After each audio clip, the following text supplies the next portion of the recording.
Welcome to the fifth assignment. Today we will do a family tree. Probably you did a family tree already, but this tree will be a little bit different. Yes, we will write on the family tree some standard stuff, but also we will add a lot of psychological dynamics. Take a lot of space for this family tree, maybe even 2 pages in your diary, because we will keep returning to this family tree in the next 2 assignments. And in general, if you notice any patterns throughout the workshop, please mark them in the family tree, because family tree will help us to understand the patterns that were there or the patterns that are keep repeating. And I want you to do 3 generations, so yourself, your parents, and grandparents. If you really want, you can do grandparents. And why am I emphasizing these 3 generations? Because we are talking about multigenerational trauma. If you want to find out more about this trauma, read it in the descriptions. But here I want to shortly share that multigenerational trauma, it's also called intergenerational trauma or transgenerational trauma.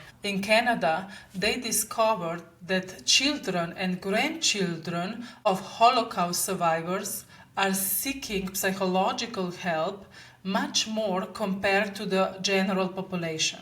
And they started to wonder, what is going on here? They didn't go through war, but they are still suffering and dealing with mental health problems in a greater extent compared to others. So here I want to share a famous experiment that will help you answer this question. What is happening? Mice in one generation were trained to fear cherry blossom scent. Each time they were exposed to this smell, they simultaneously receive an electric shock.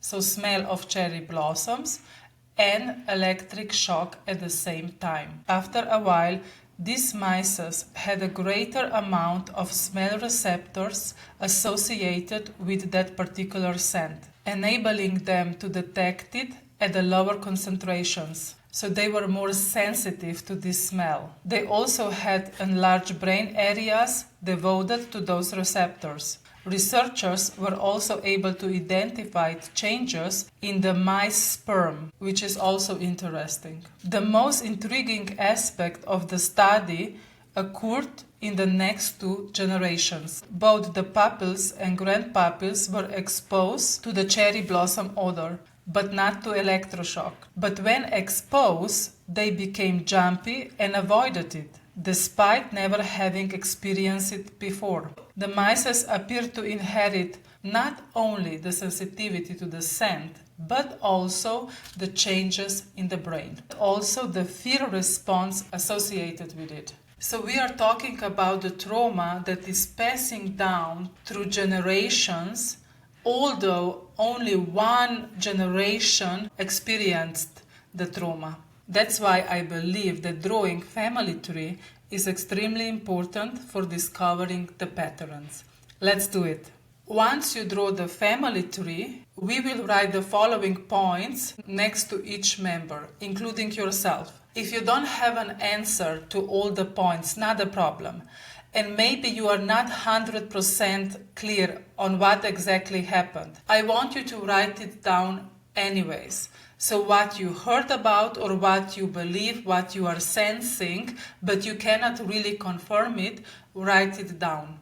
It's still important for recognizing the patterns. Of course, you can check the information with other family members, but only, and this is important, if the relationship is good enough.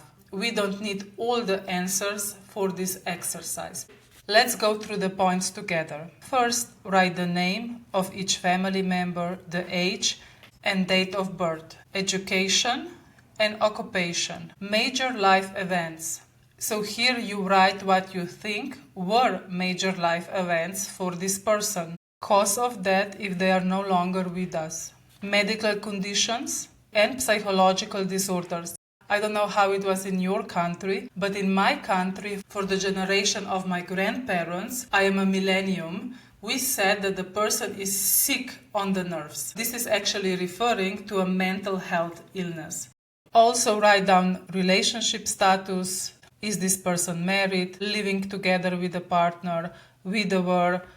Was there any infidelity? Did they stay together or not? Any addictions in the family? Or do you suspect one? It's not only about alcohol addiction, drug addiction, also food addiction, sex addiction, shoplifting, different kind of addictions. What is really important here, maybe clinically it's not enough for diagnosis, but if you suspect something, write it down. Did they live abroad? Were they forced to live abroad? Or it was their choice? Why? Write down real or suspected physical, emotional, or sexual abuse. Did they die or survive any natural catastrophe, war, any other traumas in your family?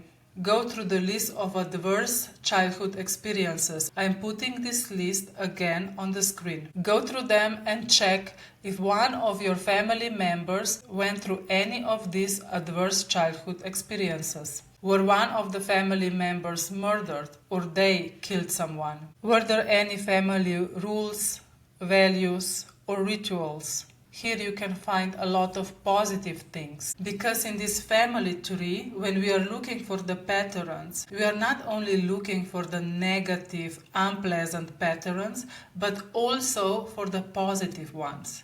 And once you did this family tree, take a step back and start discovering the patterns. Is something repeating? For example, in my office, we often discover that addictions are going down the family line, that infidelity is going down the family lines, siblings not talking to each other, or kids not talking to parents. It's also very often. I am wondering what kind of patterns you discovered, and don't forget, we will add more dynamics as we go on with this workshop. And also Freud believed in repetition. He identified the patterns more than 100 years ago. Traumatic reattachment or repetition compulsion, as Freud called it, is an attempt for the unconscious to replay what's unresolved so we can get it right. He believed that we are repeating the patterns, repeating the parents' patterns, the grandparents' patterns, because we want to resolve trauma. This includes reenacting the events or putting oneself in situations where the event is likely to happen again. Also, Jung believed that what remains unconscious does not dissolve, but rather resurface in our lives as fate or fortune. Also, if you did assignment throughout many days, when you finish the assignment for that day, do the body scan and sitting with the emotions. This exercise is important. This is how we are processing the emotions that are staying within us that day. So even if I am not mentioning after every video that you need to do these two exercises, body scan and sitting with the emotions, do them. They are meant for repetition, like the patterns, but this is a positive ritual. That's it for today. Have a nice day, and we see each other in the 6th assignment.